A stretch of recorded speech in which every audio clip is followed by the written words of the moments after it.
তো hello guys, আসসালামু আলাইকুম। আজকে ছিল 16তম রোজা। তো আমি সকাল হতে ফজরের নামাজ পড়ে বাইরের দিকে গেলাম। তো বাইরের দিকে দেখলাম খুব সুন্দর একটা ভিউ। তো দেন তারপর কিছুক্ষণ রোদ্দুর বার হওয়ার জন্য আমি ওয়েট করছিলাম যে কখন একটু রোদ্দুর বার হবে। তো ফাইনালি রোদ্দুর বার হয়ে গেছে, তো 9টা বেজে গেছে।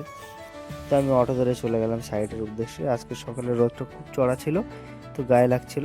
দেন ফাইনালি আমি সাইডে পৌঁছে গেলাম। এটাই শিবা এক্সপ্রেস। তো এটা মার্বেলের একটা বড় শোরুম। তো ভিতরে এসে দেখি সব অন্ধকার, কেউ কাজে আসেনি। তো অনেকজন এসছে, আমরাও কাজ করছি, তো আমাদের মতো আমরা কাজ করতে লেগে গেছি। তো কারা আসলো না জানো সেটা সমস্যা নেই। তো আমি ফাইনালি তখন আমি গজল বলছিলাম, গজল বলতে বলতে হঠাৎ চোখে একটা কি একটা চলে গেল উড়ে। তো তারপর দেখলাম যে কাজ আমাদের শেষ হয়ে গেছে। তো কাজ শেষ হয়ে গেলে আমি অটো ধরে আবার রুমের উদ্দেশ্যে চলে গেলাম, যেহেতু আজকে হাফ বেলার মতো কাজ ছিল। তো ফাইনালি আমি রুমে চলে আসছি, এসে দেখি নামাজ টাইম হয়ে গেছে। তো নামাজ পড়ে আমি চলে গেলাম আঙ্কেলের দোকানে কিছু ইফতারি আনতে। তো ইফতারি আনতে এসে খুব সমস্যা পড়ে গেছে, অনেক লাইন। তো ফাইনালি আমি ইফতারি এনে ইফতারি খুলে নিলাম।